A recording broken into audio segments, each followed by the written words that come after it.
রাজনীতি শুধু ক্ষমতার খেলা নয়, অর্থনীতি শুধু সংখ্যার মেলা নয়, সমাজনীতি কেবল তত্ত্বের জাল নয়, আর দুর্নীতি শুধু শিরোনামে আটকে থাকা গল্প নয়। যে কথাগুলো আমরা প্রতিদিন শুনি কিন্তু সহজভাবে বুঝতে পারি না, যে সিদ্ধান্তগুলো আমাদের জীবন বদলে দেয় কিন্তু কেউ সহজ করে বলে না। এখানে আমরা চেষ্টা করব জটিল কথাকে সহজ ভাষায় ব্যাখ্যা করতে, অস্পষ্ট বিষয়কে স্পষ্ট করে তুলে ধরতে। এখানে কথা হবে সহজে, প্রশ্ন হবে সোজা সাপটা, যেন আপনি সহজে বুঝতে পারেন, ভাবতে পারেন এবং সঠিক সিদ্ধান্ত নিতে পারেন। আমন্ত্রণ কঠিন কথা সহজে, সাথে আছি তানিয়া হারুন।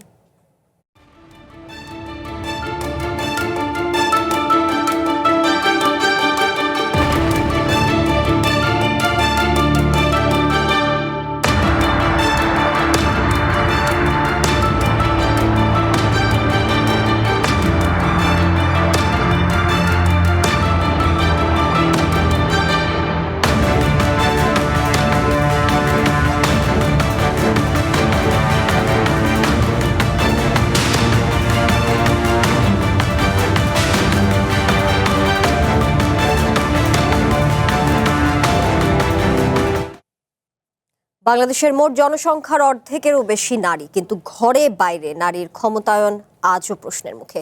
একদিকে নারীরা লড়াই করে সামনে এগিয়ে যাবার চেষ্টা করছে, অন্যদিকে নারীকে গৃহবন্দী করে রাখতে চায় কোনো কোনো মহল।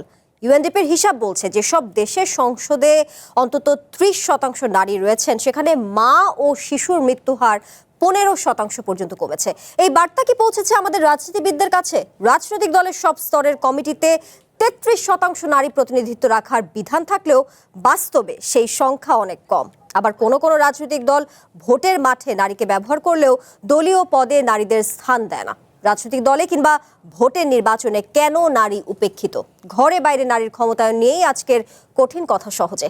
কঠিন কথা সহজে অনুষ্ঠানে আজকে আমাদের সাথে স্টুডিওতে উপস্থিত আছেন বিএনপির সহ শিক্ষা বিষয়ক সম্পাদক এবং সংসদ সদস্য হেলেন জেরিন খান, আছেন বাংলাদেশ জামায়াতে ইসলামী থেকে সংরক্ষিত মহিলা সংসদ সদস্য মার্দিয়া মমতাজ, এছাড়াও আমাদের সাথে উপস্থিত আছেন জাতীয় নাগরিক পার্টি এনসিপির যুগ্ম সদস্য সচিব আলাউদ্দিন মোহাম্মদ। আপনাদের তিনজনকে আজকের কঠিন কথা সহজের এই আয়োজনে আমন্ত্রণ জানাচ্ছি। পাশাপাশি জানাতে চাই, আমাদের এই আয়োজন টেলিভিশনের পাশাপাশি ডিজিটাল প্ল্যাটফর্ম ইউটিউব ও ফেসবুকে সম্প্রচার হচ্ছে, সেখানে আপনি আপনার প্রশ্ন কিংবা মতামত জানাতে পারেন।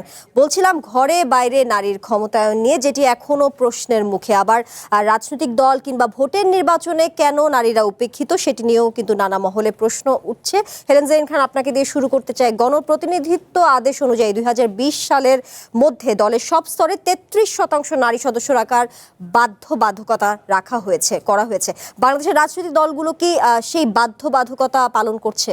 ধন্যবাদ আপনাকে, ধন্যবাদ দর্শক শ্রোতাদেরকে এবং সহ আলোচক হিসেবে যারা এসেছেন তাদের প্রত্যেকে। অত্যন্ত গুরুত্বপূর্ণ এবং এই বিষয়টা নিয়ে আসলে সবসময় কথা বলেছি এবং যতদিন বেঁচে থাকবো সোচ্চার থাকবো, কারণ আমার দীর্ঘ রাজনৈতিক জীবনের সবচেয়ে যেই জায়গায় বেশি কাজ করেছি সেটা হলো নারীদের নিয়ে। তো সেই কারণে এই জায়গায় আমি কথা বলতে ভালো লাগে। এবং যদিও আমরা এই বাংলাদেশ প্রতিষ্ঠিত হবার পরে অনেকে বলে থাকে যে নারীরা অনেক দূরে গিয়েছে, কিন্তু শুধু বাংলাদেশ না, সারা পৃথিবীতেই যদি আমরা তাকাই সেই দিক থেকে বলতে পারি যে কোথাও ওইভাবে কিন্তু নারীরা, যদি আপনি মার্কিন যুক্তরাষ্ট্রের দিকে তাকান তাহলে দেখবেন যে এখন পর্যন্ত ওখানে একজন নারী প্রেসিডেন্ট হতে পারলো না। হিলারি ক্লিন্টনের মতো নারীও কিন্তু হেরে গিয়েছে। পরবর্তীতে যে ট্রাম্পের সাথে লাস্টে হেরে গেলেন আরেকজন নারী। তো আমরা কিন্তু যেটা বলতে চাই যে পৃথিবীর সবচেয়ে সুপার পাওয়ার কিংবা সবচেয়ে উন্নত কিংবা গণতন্ত্রের দিক থেকেও তাকালে কিন্তু ওই রাষ্ট্রগুলা, মার্কিন যুক্তরাষ্ট্রকে এক্সাম্পল হিসেবে নিয়ে আসি, সেই জায়গায় কিন্তু ওটা এখানে বাংলাদেশে হয় কি কখনো কখনো কিন্তু এক্সাম্পল হিসাবে নিয়ে আসে যে দীর্ঘ বছর তো এই দেশে নারী প্রধান ছিলেন। বিএনপির যেমন সাবেক প্রধানমন্ত্রী দেশনেত্রী বেগম খালেদা জিয়া 3 বারের প্রধানমন্ত্রী ছিলেন, আওয়ামী লীগের ছিল। তো সেই দিক থেকে এক্সাম্পল হিসেবে বলে যে নারীরা অনেক দূরে গিয়েছে, কিন্তু প্রকৃতপক্ষে বাংলাদেশের অর্ধেকের বেশি নারী, সেই নারীরা ক্ষমতায়নের ক্ষেত্রে রাজনৈতিক দলগুলোর ক্ষেত্রে যেভাবে এগুনের কথা, এবং আপনি যেটা বললেন যে আরপিওতে যে আছে 33% সমাজ মানে সর্বস্তরে কমিটিগুলোতে, সেই জায়গায় কিন্তু এখন পর্যন্ত হয় নাই। আর এটা আমি বলবো যে জাতীয়তাবাদী দল একটা নারী বান্ধব দল, এটা আমরা দেখেছি দেশনেত্রী বেগম খালেদা জিয়া, শহীদ রাষ্ট্রপতি জিয়াউর রহমান এবং বর্তমান প্রধানমন্ত্রী, তিনিও কিন্তু নারীর অগ্রযাত্রার ক্ষেত্রে ভীষণ ভূমিকা রাখেন। একটু গর্ববোধই করতে পারি যে আপনি জানেন যে আমাদের যে এটা ঠিক যে এবার যে নির্বাচন হয়েছিল সরাসরি আসনে 5% জুলাই সনদে যেটা বারবার করে আমরা বলেছি দেখতে পেয়েছি আমরা বিরোধী দলের পক্ষ থেকে জামাত ইসলাম বলেন এনসিপি বলেন তারা জুলাই সনদ বাস্তবায়ন কিংবা গণভোটে তারা কিন্তু খুব সোচ্চার গণভোট বাস্তবায়নের ক্ষেত্রে, কিন্তু 5% যে নারীর সরাসরি আসলে নমিনেশন দেওয়ার কথা ছিল সেখানে কিন্তু জামাত ইসলাম একজনও দেয়নি, সেই ব্যাপারে কিন্তু তারা কোনো রকমের কথা বলে না। তো এইটা না এই জায়গায় আমি বলবো যে বিএনপির পক্ষ থেকে দেওয়া হয় নাই, কিন্তু বিএনপি সংরক্ষিত নারী আসনের ক্ষেত্রে মাননীয় প্রধানমন্ত্রী যেইভাবে গুরুত্ব দিয়েছেন এবং ভোর রাত 4টা পর্যন্ত তিনি 1-to-1 কথা বলে যেইভাবে 36 জন পার্লামেন্টে দিয়েছেন, আমি এটা বুঝি যে মাননীয় প্রধানমন্ত্রী যদি নির্বাচনের পুরাটা সময় যদি তিনি দেশে থাকতেন তাহলে আমার মনে হয় যে 5% না আরো বেশি তিনি দিতেন। তো এটা একটা বিরাট টানাপোড়েনের সময় গিয়েছে। একটা তো তিনি লন্ডন থেকে দেশে এসেছেন, আর ওই সময়টা আপনারা জানেন যে দেশনেত্রী বেগম খালেদা জিয়া ভীষণভাবে অসুস্থ ছিলেন, বেশ কিছুদিন তিনি হসপিটালে ছিলেন। আরেকটা হলো যে তিনি যাতে দেশে আসতে পারেন না পারেন সেই ব্যাপারে নানা রকমের ষড়যন্ত্র, এরকম একটা ক্রাইসিসের মধ্যে দিয়ে কিন্তু ঘটনাটা হয়েছে। তিনি যদি সত্যিকার অর্থে, এটা আমার তার প্রতি বিশ্বাস এবং আস্থা থেকে আমি বলছি, তিনি যদি দেশে থেকে এই নমিনেশনগুলো দিতেন তাহলে আমি মনে করি যে 5%-এর জায়গায় তিনি হয়তো আরো বেশি দিতেন। তো এটা আমাদের দুর্ভাগ্য, এটা একটা অ্যাক্সিডেন্ট। তো সেই দিক থেকে আমি বলবো যে বিএনপির পক্ষ থেকে আমরা সবসময় দেখেছি নারীর ক্ষমতায়নের ব্যাপারে। আমি বললাম যে শহীদ রাষ্ট্রপতি জিয়াউর রহমান কাজ করেছেন, দেশনেত্রী বেগম খালেদা জিয়া করেছেন, এবং মাননীয় প্রধানমন্ত্রীও কিন্তু সমানভাবে নারীর ক্ষমতায়নের ব্যাপারে গুরুত্ব দিয়েছেন। সেই কারণে তিনি দেখেছেন যে তৃণমূল পর্যায়ে নারীদেরকে তিনি শক্তিশালী করবার জন্য, কারণ নারীদের সত্যিকার অর্থে শক্তিশালী হতে হলে তাকে সিদ্ধান্ত গ্রহণে ভূমিকা রাখার জায়গায় কাজ করতে হবে। সেই জায়গায় যদি সে অর্থনৈতিকভাবে স্বাবলম্বী না হয় তাহলে কিন্তু সে সিদ্ধান্ত দিতে পারবেন না।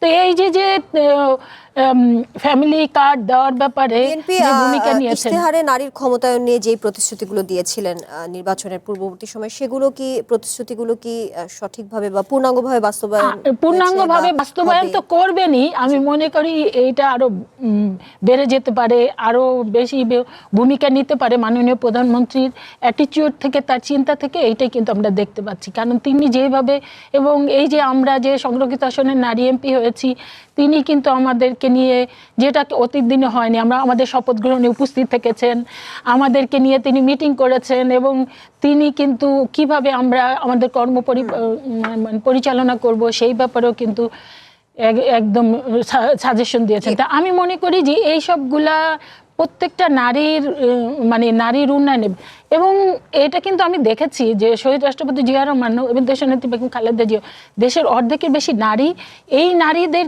কিন্তু পুরুষের সাথে সমানভাবে যদি এগিয়ে নিয়ে যেতে না পারি তাহলে অর্ধেক জনগোষ্ঠী কিন্তু পেছনে থাকলে দেশ যতই আমরা চেষ্টা করি সামনের দিকে এগুবে না।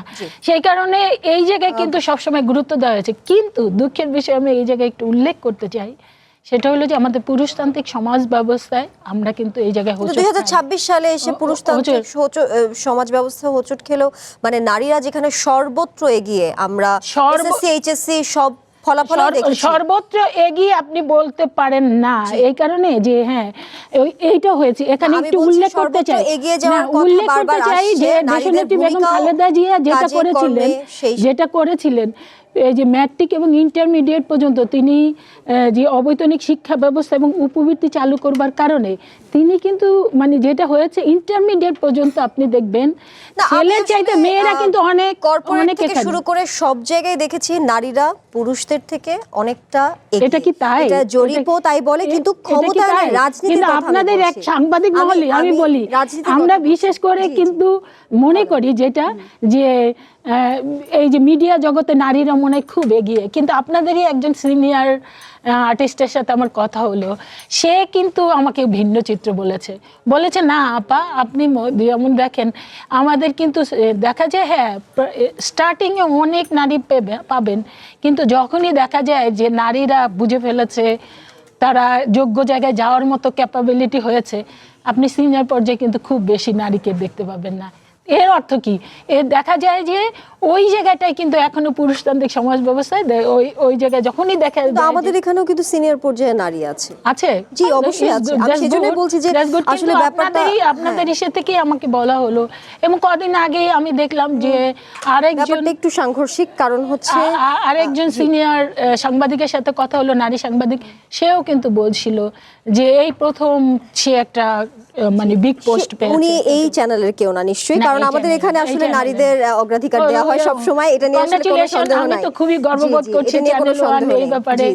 এবং আপনার সাথে আমার অনেকবারই বসা হয়েছে, প্রত্যেকবারই আপনি আমাকেই পেয়েছেন। সো নারীদের আসলে এখানে কোনো, আমাদের এখানে উপেক্ষিত হয়নি বা আমি আগেও দেখিনি খুব একটা। আচ্ছা যাই হোক, সেই বিষয় নিয়ে আমরা পরে আসবো। আলাউদ্দিন মোহাম্মদ, আপনার কাছে আসতে চাই। জাতীয় নাগরিক পার্টির এনসিপির 217 সদস্যের কমিটিতে সর্বমোট, যদি আমি ভুল না করে থাকি, 25 জন নারী পেয়েছে। আমরা দেখেছি আপনাদের দলের 33%, যেটি নিয়ে আমরা কথা বলছিলাম গণপ্রতিনিধিত্ব আদেশ অনুযায়ী, সেটি মানে 33% নারী সদস্য নেই কেন? আন্দোলনের সময় আপনারা নারীদের ক্ষমতায়ন নিয়েও সোচ্চার ছিলেন যতদূর আমরা দেখেছি, নারীদের নেতৃত্ব দিতে আমরা আন্দোলনের সময়ও দেখেছি নারীরা নেতৃত্ব দিয়েছেন সম্মুখ সারিতে। সেই ক্ষেত্রে 33% নারী হতে, মানে নারী সদস্য হতে আসলে বাধা কোথায়? আপনাকে ধন্যবাদ। এবং আমার দুপাশে দুজন মাননীয় সংসদ সদস্য এবং সত্যিকার অর্থে ক্ষমতাবান নারী, এবং আপনিও একজন ক্ষমতাবান এবং নিজের প্রচেষ্টায় যেভাবে সমাজে দাঁড়িয়েছেন, আপনাদের অভিনন্দন জানিয়ে আমি শুরু করছি। গণ অভ্যুত্থানের পরে যে প্রেক্ষাপট তৈরি হয়েছিল, সেক্ষেত্রে আমরা যে রাজনৈতিক দল গঠন করেছি, আপনি যথাযথই বলেছেন, আমাদের 25 জন নারী নিয়ে আমরা শুরু করেছি। বাট আমরা যখন সিদ্ধান্ত গ্রহণ প্রক্রিয়ায় যে আমাদের স্থায়ী পরিষদ অথবা পলিটিক্যাল কাউন্সিল যেই, সেখানে কিন্তু আমরা 3 জন নারীকে স্থান দিয়েছিলাম। তারপর যে আমাদের নির্বাহী পরিষদ ছিল, সেখানেও আমরা আপনার 10% বেশি নারীকে স্থান দিয়েছিলাম। তো স্বাভাবিকভাবে এটা একটা চলমান প্রক্রিয়া। আমরা যেটা থেকে শুরু করেছি, আমরা চেষ্টা করছি এখনও তৃণমূল থেকে শুরু করে সব জায়গায় নারীর অংশগ্রহণ বাড়াতে। বাট আমি মোটা দাগে যে বিষয়টা আলোকপাত করব, যে আমরা আজকে যে নারীর ক্ষমতায়নের কথা বলছি, আমাদেরকে একটা জায়গায় প্রশ্ন করতে হবে, সত্যিকার অর্থে এখানে কি মানুষের ক্ষমতায়ন হয়েছে কিনা বাংলাদেশে। আপনি শুধু নারী পুরুষ কিংবা আপনার অন্য কোনো বর্গে চিন্তা করলে হবে না। আমি মোটা দাগে দেখছি এখানে মানুষের সে অর্থে ক্ষমতায়ন হয় নাই। এখানে কিছু পরিবার, কিছু গোষ্ঠী, এবং আরেকটা বিষয়, যখন আমরা পুরুষতন্ত্র বলি, তো আমাদের এই ইন্ডিয়ান সাবকন্টিনেন্টে আমরা মেল ইগো যতটা আপনার ভয়ঙ্কর বলতে আমি অফেন্স হিসেবে নেওয়ার কিছু নেই, ওইভাবেই বলছি যে এটা কিন্তু আমরা ইভেন আরব বিশ্ব, যেখানে প্রকৃতপক্ষে পেট্রিয়ার্কি এর শুরুটা হয়েছে, সেখানে কিন্তু মেল ইগো এতটা ভয়ঙ্কর এবং টক্সিক না। হ্যাঁ, আমাদের এখানে দেখবেন যে আপনার পুরুষ মনেই করে যে তার ঘরের কাজ করা যাবে না, হ্যাঁ, তার নারীর সাথে সে শপিংয়ে যাবে, এটা অনেকেই মনে করে এটা অবমাননাকর। হ্যাঁ, অনেকেই আপনার নারীর যে পাশাপাশি অংশগ্রহণটাকে সামাজিকভাবে আপনার অনেকটা হীনকর মনে করে। তো এই যে আপনার সাইকোলজি কিন্তু আমাদের শুধু নারী না, এখানে পুরুষকে এবং বিশেষ করে ক্ষমতাবান পুরুষকে একটা সামাজিকভাবে এমন একটা জায়গায় দাঁড় করিয়েছে। সেই পুরুষ শুধুমাত্র নারীকেই সে আপনার আক্রান্ত করে না, বরং সমাজের অন্যান্য দুর্বল পুরুষ, দুর্বল পরিবার এবং দুর্বলতম অংশকে আপনার আক্রান্ত করে। সেই অর্থে আমার একটা প্রতীতি হলো যে, মানে অনুমান হলো যে এখানে মূলত মানুষের ক্ষমতায়ন ঘটে নাই প্রথমত। দ্বিতীয়ত হলো যে আমরা যেই ইন্ডাস্ট্রিয়ালাইজেশনের দিকে যাচ্ছি, এটা এমন বেশি আপনার বৈষম্যমূলক যে এখানে শুধুমাত্র নারী শ্রমিক না, আপনি দেখবেন যে যেখানে পুরুষ ভালনারেবল, সেখানে পুরুষেরও কিন্তু ন্যূনতম যে মানবাধিকার অথবা ন্যূনতম যে মজুরি যদি বলেন আপনি কর্মক্ষেত্রে, সেটা কিন্তু নিশ্চিত করা হয় না। তো মূল জায়গাটা হলো যে আমাদের সমাজে আমরা যেভাবে আমাদের নগর ব্যবস্থা গড়ে উঠেছে, যেভাবে আমরা পুঁজিতান্ত্রিক বিশ্বে নিজেদেরকে একটা বাজার হিসেবে প্রতিষ্ঠিত করার চেষ্টা করছি, সেখানে অনেকাংশে রাষ্ট্রের অনুপস্থিতি, অনেকাংশে ধর্মের অপব্যাখ্যা, অনেকাংশে আপনার যে সামাজিকভাবে যারা প্রতিষ্ঠিত পুরুষ আছেন, নারী আছেন, কারণ আমি নারী কথাটা বলতে হবে কেন, আমরা দীর্ঘদিন তো নারীর মানে সর্বোচ্চ জায়গায় নারীকে আমরা দেখেছি, কিন্তু সর্বোচ্চ জায়গায় নারীকে দেখেও আমরা কিন্তু দুঃখজনকভাবে নারী বান্ধব সমাজ পাইনি। তো এইটার যদি উত্তর খুঁজি, উত্তর হলো যে ব্যক্তি নারী আসলে কতটা রাজনীতিতে অংশগ্রহণ করলো অথবা ব্যক্তি নারী ক্ষমতার কতটা চূড়ায় উঠলো, এটা দিয়ে নারী সমাজের আসলে খুব বেশি ভালো মন্দ এখানে নির্ণীত হয়নি। সেটাই হতো, তাহলে আমরা রাজনীতিতে আসলে নারীদের পথটা এখনো আসলে অগ্রসর হচ্ছে না কেন, সেটাই আমার প্রশ্ন ছিল। গণমাধ্যম কর্মী বা অন্যান্য ক্ষেত্রে আমরা দেখেছি কিন্তু নারীদের ভূমিকা বা নারীদের যে পজিশনের কথা বলছিলাম, তারা তাদের নিজ নিজ অবস্থানে স্বস্থানে তারা বেশ অগ্রাধিকার পেয়েছে বা নিজের যোগ্যতায় তারা তাদের স্বস্থানে পৌঁছেছে। এনসিপিতে কি অবস্থা, আমি সেটাই আসলে পুরোটা বলতে চাচ্ছি। রাজনীতিতে মনোনয়ন দেওয়া হয়নি কেন, সবকিছু মিলিয়ে। না, আমি ওটাতে যাচ্ছি। আমি জাস্ট মনে হচ্ছে যে আমরা একটা আলোচনা, একটা গ্রাউন্ড তৈরি করা দরকার। আমার যে এখানে যে জায়গায় ইন্টারভেন করতে চাই সেটা হলো যে যেই নারী ক্ষমতার চূড়ায় উঠেছেন তারা তো আসলে নারীর প্রতিনিধি হয়ে ওঠেন নাই। হ্যাঁ, তারা নিজের সক্ষমতার চূড়ান্ত বিকাশের একটা পর্যায়ে গিয়ে, আপনার কথা যেটা বলা যায়, এই হাউজে আপনি যেটা বললেন, যারা কর্পোরেটে আপনার নারী সিইও আছেন, যারা সিদ্ধান্ত প্রণয়নে ভূমিকা পালন করছেন, তারা যেভাবে একটা পর্যায় থেকে শুরু করে ধাপে ধাপে শিখে আপনার শিখন সক্ষমতার বিকাশ ঘটাচ্ছেন, এটার মাধ্যমে একটা কর্তাসত্তা তৈরি হয়েছে সমাজের মধ্যে। সে শুধুমাত্র এই কর্পোরেশন না, সে পুরো সেক্টরে একটা আপনার অথরিটি হিসেবে আবির্ভূত হয়েছে। কিন্তু আমাদের নারী বেশিরভাগ, আমি কিন্তু মোটা দাগে আমি বলছি না, আমি বলছি আমাদের সমস্যাটা কোথায় আইডেন্টিফাই করতে হবে। মোটা দাগে আমাদের নারীকে আমরা দেখেছি তার যে সে কর্তাসত্তার বিকাশ রাজনীতিতে ঘটে নাই। রাজনীতিতে সে হয় কারো স্ত্রী, অথবা কারো বোন, অথবা কারো আপনার মা হতে পারে, অথবা যে কোনো পরিচয়, অথবা ধরুন রাজনৈতিকভাবেও দেখা যায় আমরা কিছু জায়গায় একটা কোটা করেছি যে এখানে নারী লাগবে। সো কিছু কিছু জায়গায় দেখা যায় ইন্টারন্যাশনাল ডিপ্লোমেসিতে বাংলাদেশের মতো দেশের নারীর অংশগ্রহণ অনেকটাই আপনার সফট পাওয়ারের ইঙ্গিত দেয়। সো সেখানে আমার নারীর প্রয়োজন হবে।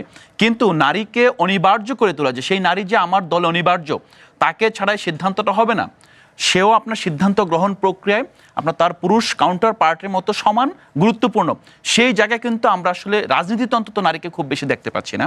তো এইটা আমার কাছে মনে হয় যে শুধুমাত্র রাজনীতির সমস্যা না, মূল সমস্যাটা হলো যে আমরা সমাজকে মূলত ব্যক্তির বিকাশের যে সুযোগ, সক্ষমতার যে সুযোগ, সেই সুযোগটা আসলে নারী পুরুষ নির্বিশেষে সবার জন্য সমান করতে পারছি কিনা, এটা গুরুত্বপূর্ণ।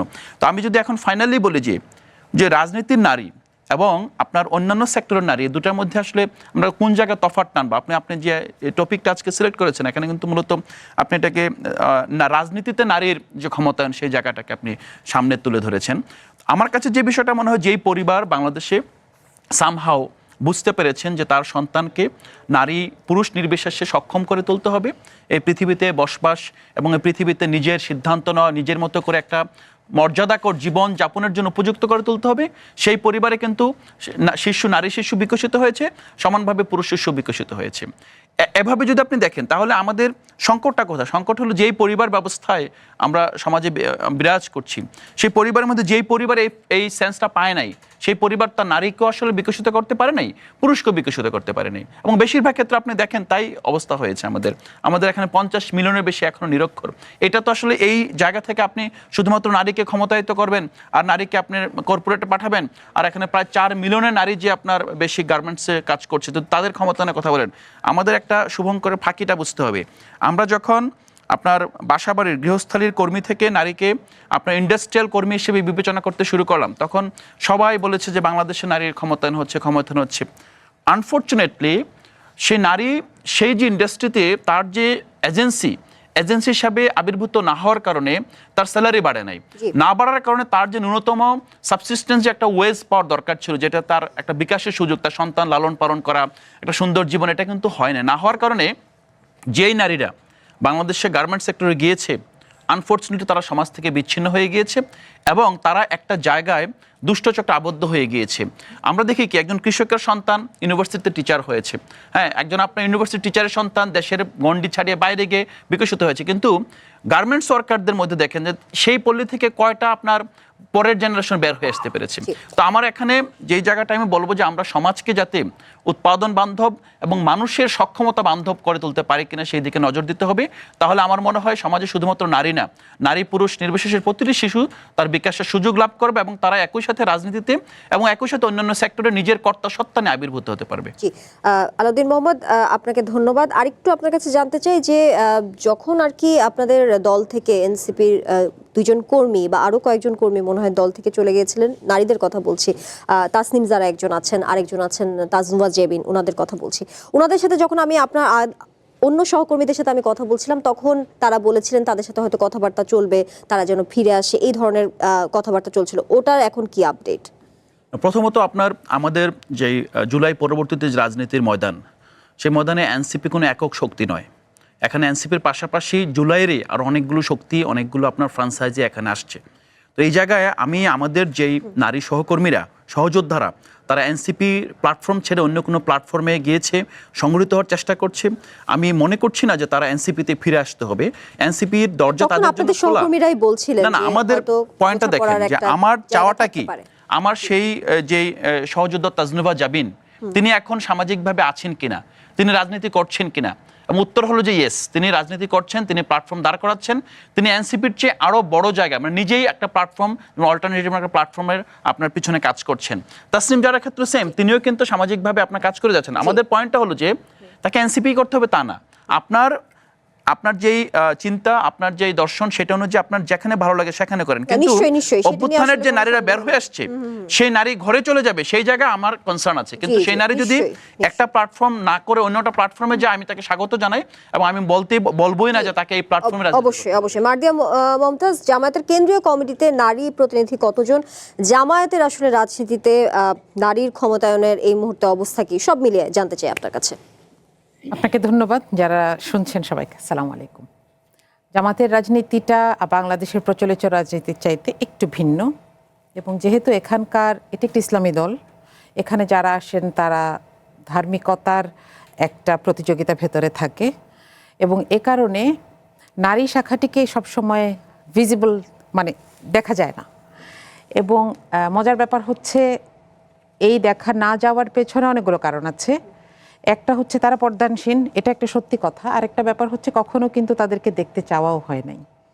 আমরা দেখেছি 5 আগস্টের পরে আমাদেরকে বিভিন্ন জায়গায় ডাকা হয়েছে। আমি সোশ্যাল মিডিয়া বলেন, সোশ্যাল প্ল্যাটফর্ম বলেন, আমার নিজের দুটো এনজিও আছে, আমি দুটোতে কাজ করি, কিন্তু আমি কখনোই কোনো জায়গায় এনজিও কর্মী হিসেবে বা এনজিওর ফাউন্ডার হিসেবে কোনো জায়গায় আমন্ত্রিত হইনি, এমনকি রাজনৈতিকভাবেও আমন্ত্রিত হইনি। আমি 13 সাল থেকেই সোশ্যাল মিডিয়া বলেন, যেখানেই বলেন, এরকম অসংখ্য নারী অ্যাক্টিভ আছেন, এলাকায় কাজ করছেন, কিন্তু তাদেরকে কোনো একটা ন্যাশনাল প্ল্যাটফর্মে কখনো আমরা দেখি নাই, কারণ তাদেরকে দেখতে চাইনি। আমরা বলতে আমি বোঝাচ্ছি, মিডিয়া বলতে পারেন, প্রিন্ট মিডিয়াও হতে পারে, এখানে ইলেকট্রনিক মিডিয়াও হতে পারে। তো হোয়াট এভার, জামাতের স্ট্রাকচারটা এরকম যে এটার যেটা চূড়ান্ত সিদ্ধান্ত মেকার যেই বডিটা, সেটার 41% হচ্ছেন নারী, যেটা সারা দেশ থেকে প্রতিনিধিত্ব থাকে, এবং এটা থানা পর্যায় থেকে শুরু করে ক্রমান্বয়ে কেন্দ্রীয় পর্যায় পর্যন্ত আসে, এবং সেখানে 41% নারী। তারা শুরা প্রোগ্রামে, এটাকে বলা হয় কেন্দ্রীয় শুরা, এবং শুরা প্রোগ্রামে তারা এই সিদ্ধান্তগুলো নিয়ে থাকেন। সুতরাং রাজনৈতিকভাবে নারীর ক্ষমতায়নের দিক থেকে জামাতের এক হচ্ছে দ্বিমত নাই, দ্বিতীয়ত হচ্ছে যেই বেয়ার মিনিমামটাকে বেঁধে দেওয়া হয়েছে, আমরা সেটার চাইতে মোটামুটি অনেকখানি উপরে আছি বলা যায়। জি, আরেকটি প্রশ্ন আপনার কাছে রাখতে চাই। শিক্ষায়, সংস্কৃতি বা অর্থনীতি বা রাজনীতিতে সব ক্ষেত্রে নারীরা যত এগিয়ে আছে, সংসদেও নারীদের জন্য এখন সংরক্ষিত আসন আছে, নারীকে পিছিয়ে রেখে যেই আদর্শেই হোক না কেন, নারীকে পিছিয়ে রেখে দেশ সামনে কি এগিয়ে যাবে? আপনার মতামত কি বলে? এখন আপনার কথাটার জবাব সহজ, কোনোদিনই না।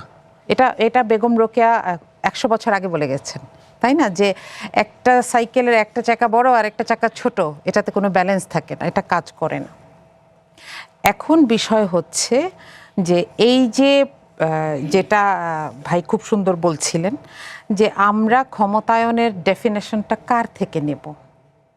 আমরা যখন নারীকে বললাম যে তুমি বাড়িতে নিরাপদ নও, বা তুমি বাড়িতে যথেষ্ট পরিমাণ ক্ষমতায়িত নও, তখন নারীকে আমরা বের করে নিয়ে এসেছি। কিন্তু আমি কি নারীকে বাইরে নিরাপদ পরিবেশ দিয়েছি?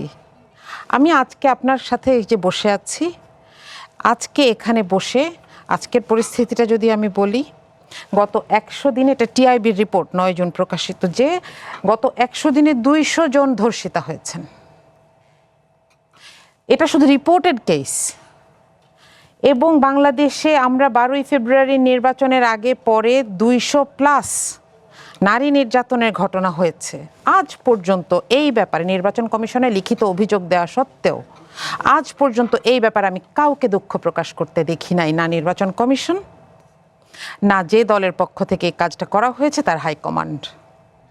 এইখানে দাঁড়িয়ে আপনি যখন বলছিলেন একটু আগে শুরুতে যে এত নারী, এত এখন তো ছাত্রীদের সংখ্যা বেশি এসএসসি এইচএসসি, কিন্তু ওই মেয়েটা চিন্তা করে যে আমি উচ্চশিক্ষা নিলে আমাকে জবে যেতে হবে কিভাবে, ওইভাবে ঝুলে, তাহলে তো সে ওই পথে যাবে না। তার ভেতর থেকে একটা রেজিস্ট্যান্স আসবে, তার পরিবার ভয় পাবে, তার পরিবার তাকে রাজনীতিতে অংশগ্রহণ করতে দিতে ভয় পাবে। আমাদের অনেক কলিগসদের কাছ থেকেও আমি শুনি আমার পরিবার শঙ্কিত। আজকেও আমি আমার এক কলিগের কাছ থেকে শুনছিলাম, আজকে সংসদ অধিবেশন চলার সময়ই তার হাজব্যান্ডকে তার একটা প্রমোশন এবং পোস্টিং ছিল সেটা থেকে তাকে বঞ্চিত করা হয়েছে। আপনারা মনে হয় ইভেনচুয়ালি জানবেন যদি এটা থাকে। এবং জবাব দেওয়া হয়েছে, তিনি এটার কৈফিয়ত তলব করেছিলেন আনঅফিশিয়ালি, তাকে বলা হয়েছে সে সরকার বিরোধী কথাবার্তা লেখে। তাহলে এই জায়গায় আপনি আপনার পরিবারের একজন সদস্যকে রাজনৈতিকভাবে সামনে দেখতে চাইবেন? ক্ষমতায় তো অনেক পরের কথা, অ্যাক্টিভিজমেই তো আমি দেখতে চাইব না। তাহলে এইখানে দাঁড়িয়ে আমরা যখন নারীর ক্ষমতায়নকে সংজ্ঞায়িত করব, তখন আমাদেরকে কনটেক্সট চিন্তা করতে হবে। আমাদেরকে চিন্তা করতে হবে নারী কি ঘরে নিরাপদ? রামিসা কি ঘরে নিরাপদ ছিল? কিংবা এই যে নির্বাচনের আগে পরে যারা কাজ করেছেন, আপনি একটা কথা বলছিলেন যে নিরাপত্তার স্বার্থে কি নারীদেরকে সামনে এগিয়ে যেতে না, এটা বলি নাই, এটা বলি নাই। একটা রেজিস্ট্যান্স জানতে চাচ্ছি আর কি, একটা রেজিস্ট্যান্স আছে। অ্যানালাইসিসটা সহজ। জামাত তার সর্বোচ্চ সিদ্ধান্ত গ্রহণকারী বডিতে 40% নারীকে জায়গা দিয়েছে, কিন্তু আমাদেরকে তাও শুনতে হয় যে আপনারা প্রার্থী দেন নাই, আপনাদেরকে দেখা যায় না, কারণ আপনার ঘরের ওই কোণাটাতে আপনি আলো ফেলেন নাই। আমরা বাংলাদেশের সেই সব নারী যাদেরকে আপনি দেখতে চান না ইন্টেনশনালি, রাইট? জি, আমরা আবারও এই প্রসঙ্গে আলোচনায় ফিরবো, একটি বিরতি নিয়ে ফিরছি। কঠিন কথা সহজে অনুষ্ঠানে আজকের আয়োজনে এই মুহূর্তে বিরতি নিচ্ছি, সাথেই থাকুন।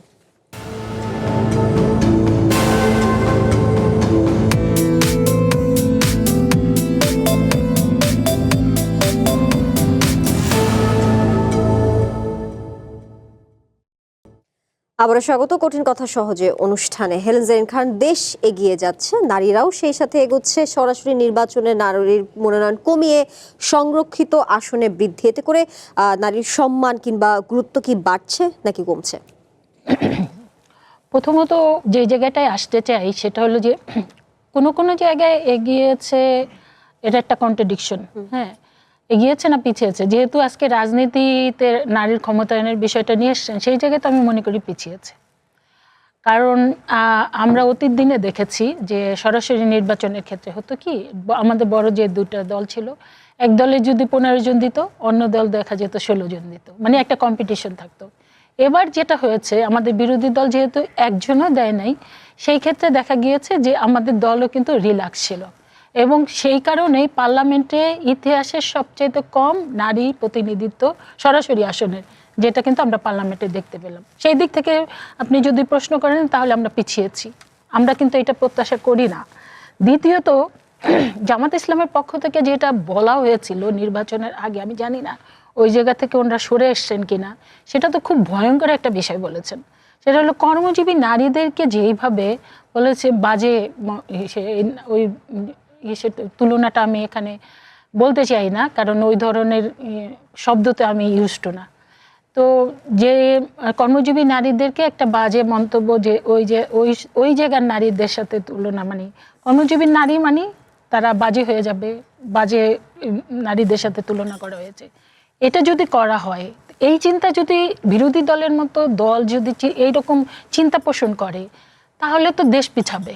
এই জায়গায় থেকে আমি মনে করি যে আমাদের আরেকটা হলো যে মার্জিয়াপা যেটা বললেন যে নারীরা ঘরে নিরাপদ কি না, কিংবা দেখেন নারীরা নিরাপত্তা একটা তো আমি মনে করি রাষ্ট্র দিবে, একটা আছে সমাজ আমাদেরকে ওইভাবে গড়ে তুলতে হবে। আর একটা হলো যে আমরা যে ধর্মীয় বিষয়টা বলি, আপনি দেখেন মাদ্রাসাগুলোতে নারী ছোট ছোট বাচ্চা শিশুরা যেভাবে মানে ধর্ষণের শিকার হচ্ছে, ওখানে তো একটা ধর্মীয় শিক্ষা প্রতিষ্ঠান, ওখান থেকে আমরা কি প্রত্যাশা করি? ওখান থেকে তো অন্তত পক্ষে আমরা ওই জায়গাটায় তো নারীরা নিরাপদ। বাংলাদেশে এলো এই প্রথম টাচলেস আরএকে সেন্সেশন ওয়াটার ক্লোজেট। নিরাপদ থাকবে, ওই জায়গায় তো আমাদের কন্যা শিশুরা নিরাপদ থাকবে। কিন্তু আমরা দেখতে পাচ্ছি এখন যদি আপনি সত্যিকার অর্থে ওখানে যদি আপনি পরিসংখ্যান করেন, জরিপ করেন, ওখানে যদি আপনি ভালো করে তদন্ত করেন, তাহলে দেখা যাবে যে ওই জায়গাটায় কিন্তু সবচেয়ে বেশি নারীরা নির্যাতনের শিকার হচ্ছে। তা আমরা এখন কোথায় মানে কোন জায়গাটা যাব? যে এই জায়গায় আমি মনে করি যে যেটা রাষ্ট্র তো একটা করবেই, আর আমরা এখন যারা নারীরা আছি মূল রাজনীতিতে, সেটা এখন বলতে পারেন যে সংরক্ষিত আসনের বলেন, যে কয়জন আছি বিরোধী দলে, আমরা তো আমাদের সরকারি দল থেকে আছি আর বিরোধী দলে, আমরা সম্মিলিতভাবে এই জায়গায় মনে হয় সোচ্চার হওয়া দরকার, আওয়াজ তোলা দরকার। আমি জানি না বিরোধী দল সেটা হবেন কিনা।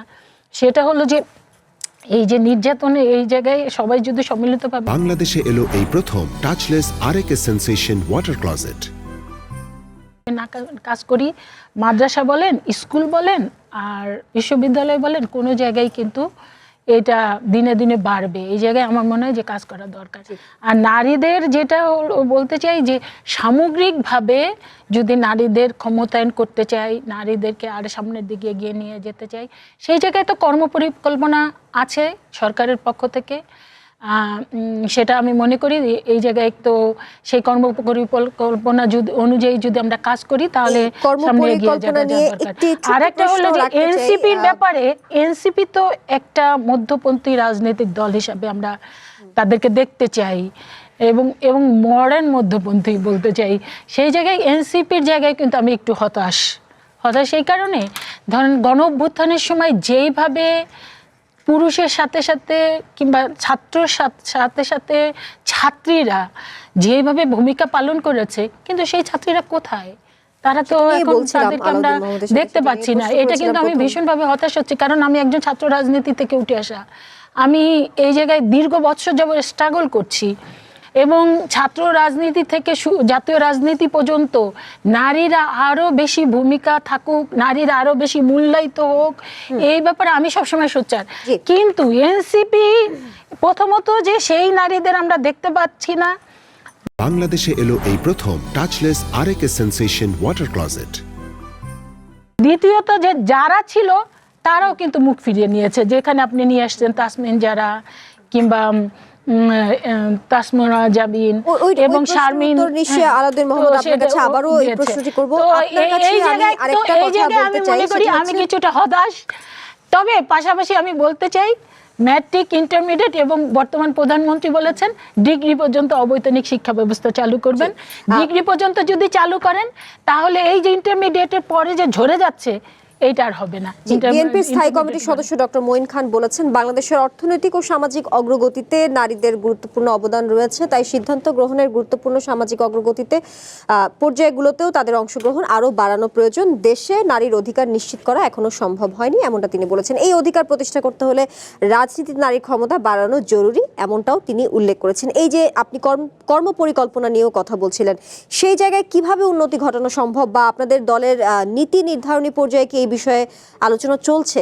ভবিষ্যতের প্রথমত এটা বলছি যে আপনি তৃণমূল পর্যায় থেকে যদি নিয়ে আসতে চান, তাহলে তো এই যে ডিগ্রি পর্যন্ত যদি নিয়ে আসেন, তাহলে যখন একটা মেয়ে ডিগ্রি পাস করবে তখন কিন্তু যত কথাই বলেন তার ফ্যামিলি কিংবা এই যে ধর্মীয় গোঁড়ামি, যেটা ধর্মীয় একটা মূল্যবোধ সেটা তো অবশ্যই থাকতে হবে, কিন্তু গোঁড়ামি যেটা যে না না তুমি বাইরে যেতে পারবা না, তোমার জায়গা হইলো ঘরের মধ্যে, তুমি স্বামীর সেবা শুশ্রূষা করবা, বাচ্চা লালন পালন করবা, এই জায়গা থেকে এর পাশাপাশি যে নারীর মানে নিজস্ব সত্তা আছে, নারী নিজে অর্থনৈতিকভাবে স্বাবলম্বী করার ইচ্ছা থাকে কিংবা হওয়া দরকার, যেটা সমাজে এবং রাষ্ট্রে খুবই দরকার, সেই জায়গায় আমি মনে করি যে এই ইন্টারমিডিয়েট পর্যন্ত এই যে ব্যবস্থাটা করেছে সেটা একটা কাজ দেবে।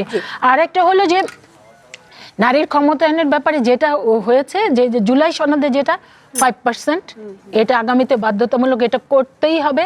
5% করে করে প্রত্যেক 5 বছর পর পর যদি আমরা যেতে থাকি, তাহলে আমি মনে করি যে এই নারীর ক্ষমতায়ন আমরা আস্তে আস্তে করে আমাদের মূল লক্ষ্যে যেতে পারবো। আলাউদ্দিন মোহাম্মদ, হেলেন জেরিন খানের প্রশ্ন তুলে আপনার কাছে আবারও সেই প্রসঙ্গে যেতে চাই। যেমনটা আপনি বলছিলেন, দুই পরিচিত মুখের কথা আমি আপনাকে জিজ্ঞেস করেছিলাম। আপনি বলছেন তারা এখানে রাজনীতি না করে তারা যদি অন্য জায়গায় রাজনীতি করে বা অন্য জায়গায় তারা নিজেদের যোগ্যতা বা যেটি দেখে রাজনীতিতে অংশগ্রহণ তারা বাড়ায়, সেখানে আপনাদের কোনো আপত্তি নেই।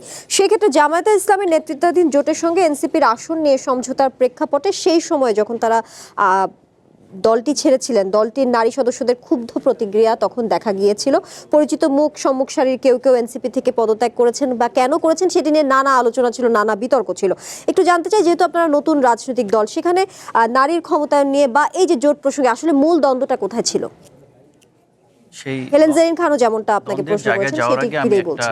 তথ্যগত বিভ্রান্তি আমি একটু ধরিয়ে দিতে চাই। প্রথমত, গণ অভ্যুত্থানে যে নারীদের আমরা দেখতে পাই, সে নারীরা কোথা থেকে এসেছিল যদি দেখেন, রোকেয়া হলের গেট ভেঙে রাত 12টার সময় নারীরা বের হয়ে গিয়েছিল। সুফিয়া কামাল হলের গেট ভেঙে তারা টিএসসিতে চলে এসেছিল গভীর রাতে। মানে ক্যাম্পাসের যে নারীরা, তারাই কিন্তু আপনার জলজল করে গণ অভ্যুত্থানের মানে যে নারী নেতৃত্বের জায়গাটা স্পষ্ট করেছে। কিন্তু আমরা যখন রাজনৈতিক দল গঠন করেছি, আমরা তো আসলে ক্যাম্পাসের কোনো ছাত্র সংগঠন গঠন করি নাই। আমরা কিন্তু গঠন করেছি আপনার জাতীয় রাজনৈতিক দল। তো আমাদের, আমি তথ্যটা বলছি, তো আপনি যে দেখছেন, আপনি দেখছেন ক্যাম্পাসে নারীদের একটা হলের আপনার হাজার হাজার মেয়েরা হল থেকে বের হয়ে আসছে।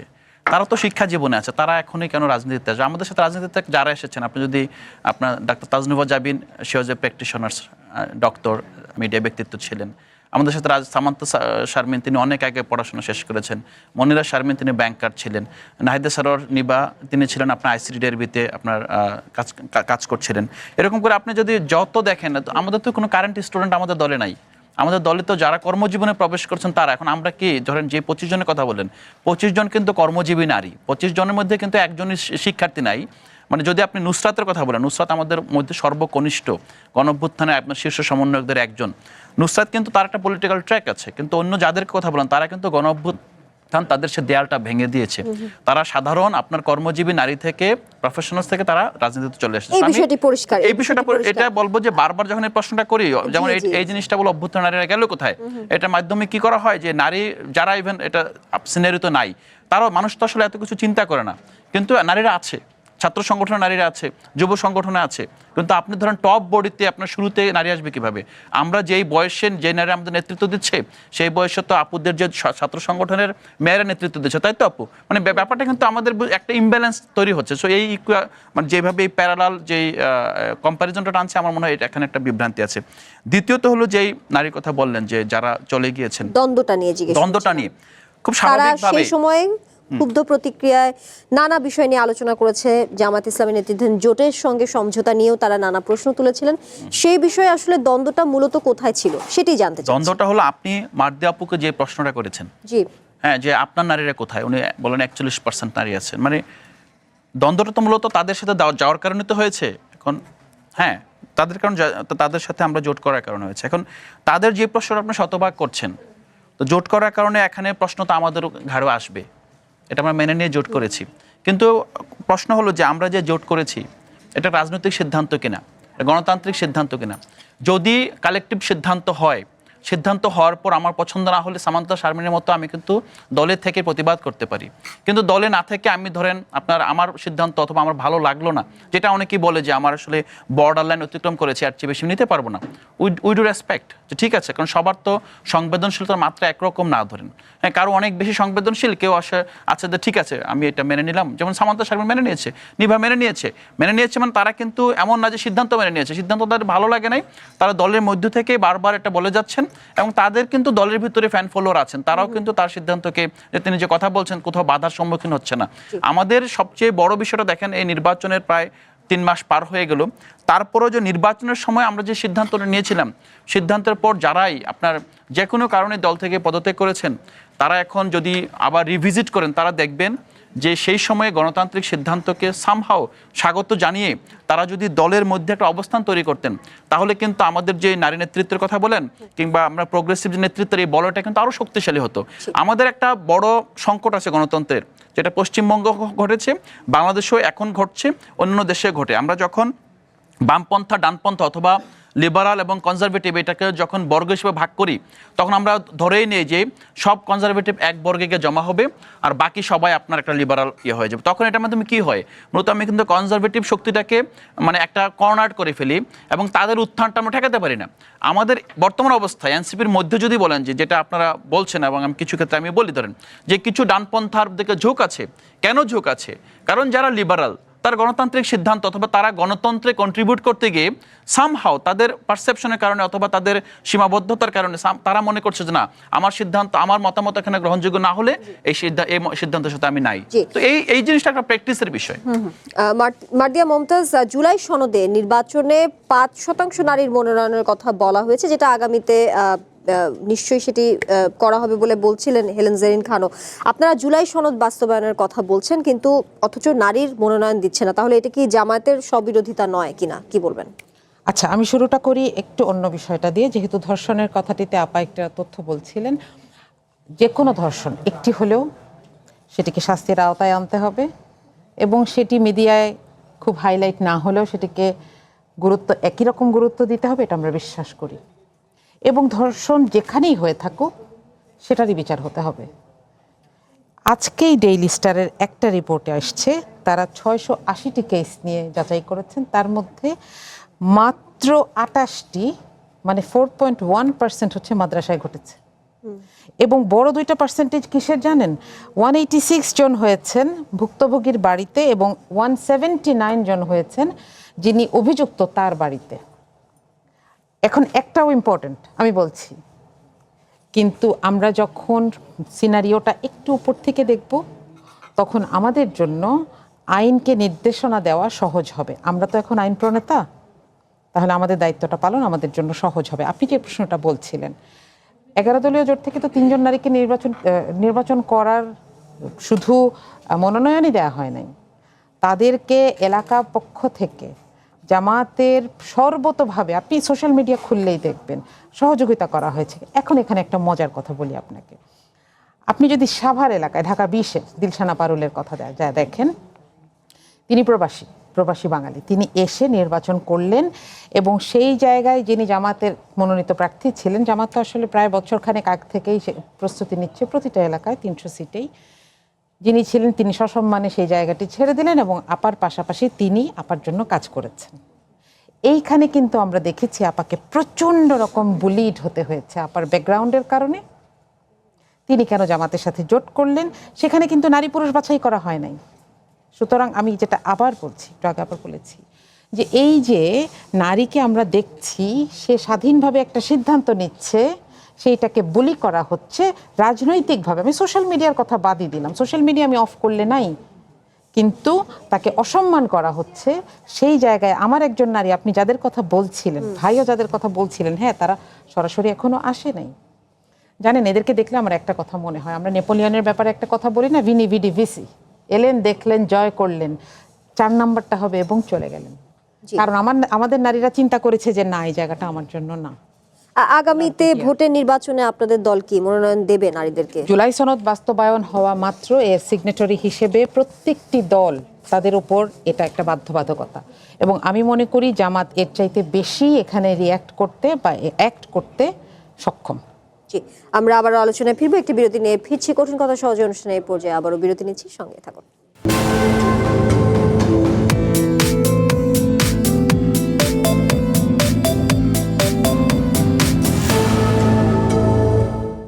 আবারও স্বাগত কঠিন কথা সহজে অনুষ্ঠানে। হেলেন জেরিন খান, ইউএনডিপির হিসাব বলছে যেসব দেশের সংসদে 30% নারী রয়েছেন সেখানে মা ও শিশুর মৃত্যু হার 15% পর্যন্ত কমেছে। সেক্ষেত্রে সংসদে নারীর অংশগ্রহণ বাড়লে সমাজের নারীদের শিক্ষা বা স্বাস্থ্যের কি উন্নতি হবে, নারী নির্যাতন কমবে বলেও কি মনে করেন কিনা? মোট কথা, সংসদে নারীর প্রতিনিধিত্ব বা অংশগ্রহণ বাড়লে কি সমাজ কতটা প্রভাবিত হবে বলে মনে করছেন?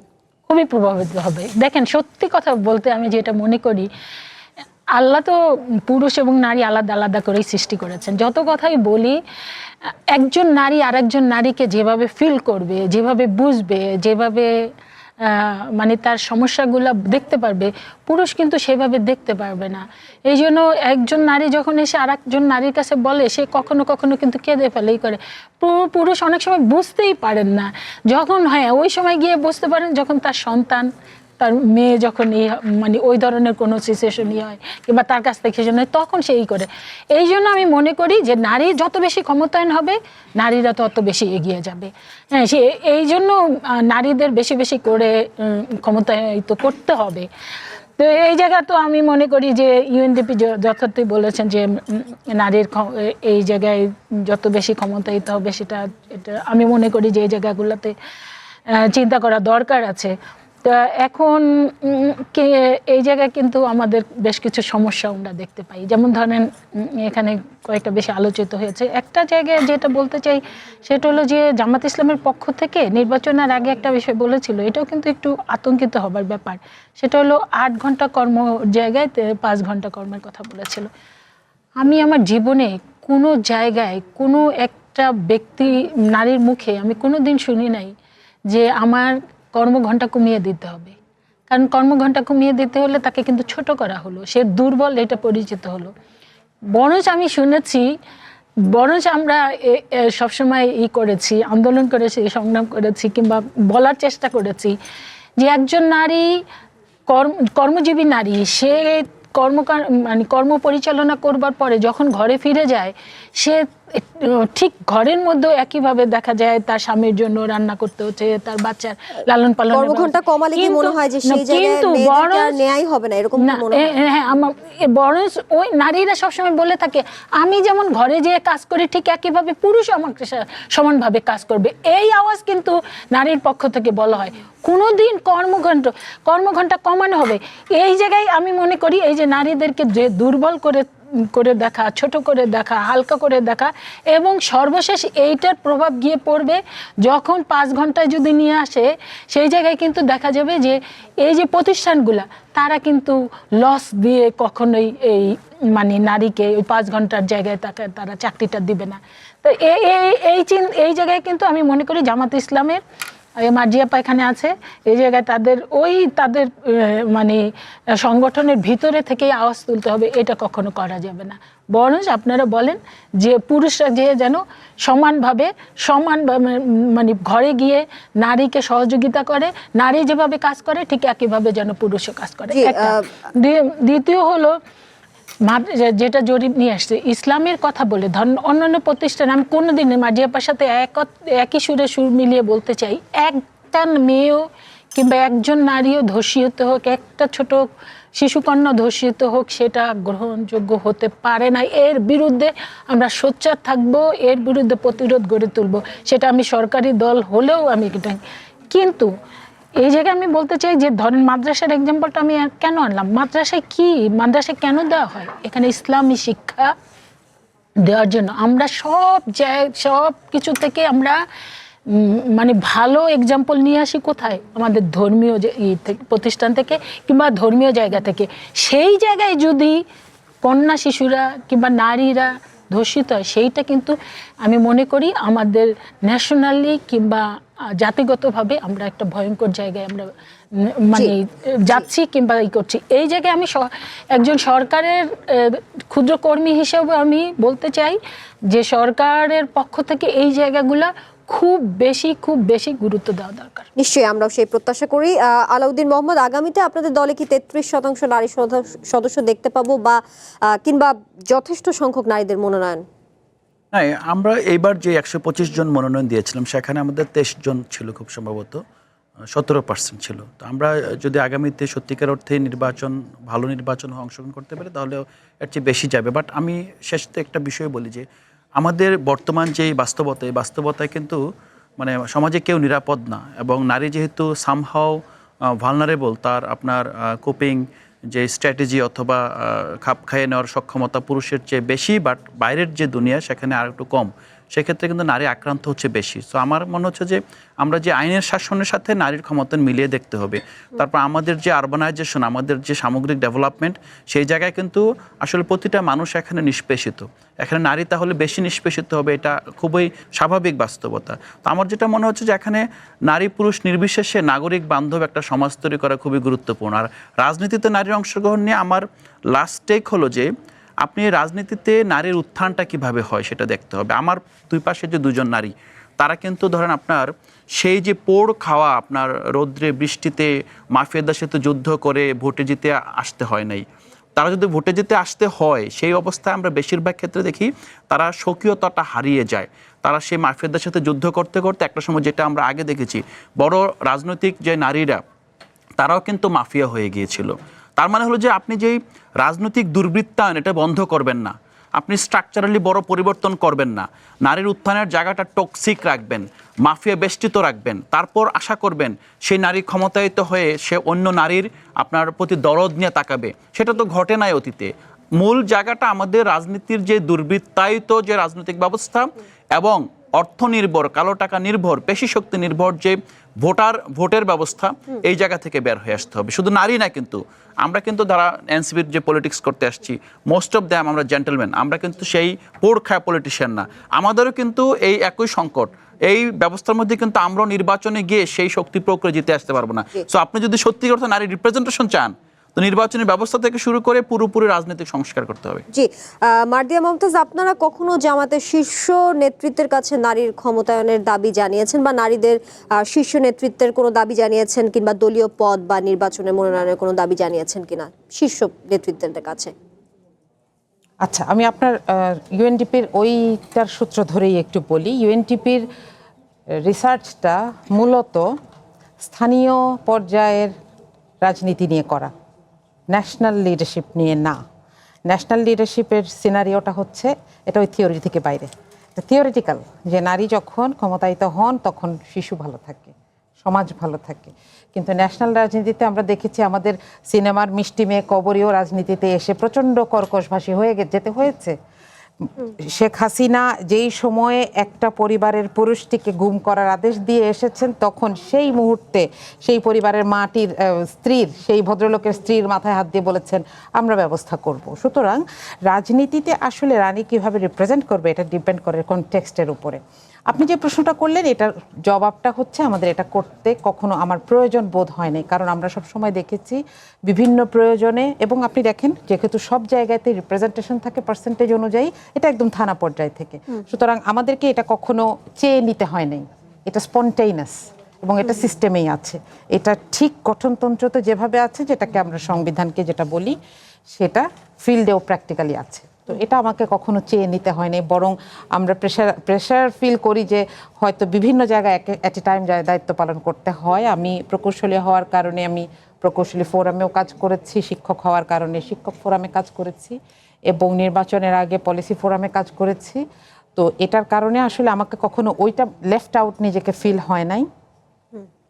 কিন্তু আমাকে তাহলে কারা ঠেকায়? আপনি যেটা বলছিলেন একটু আগে, যে দেখেন আমাকে সবসময় এই প্রশ্নটা করে যে হিজাব কি আপনাকে আটকায়?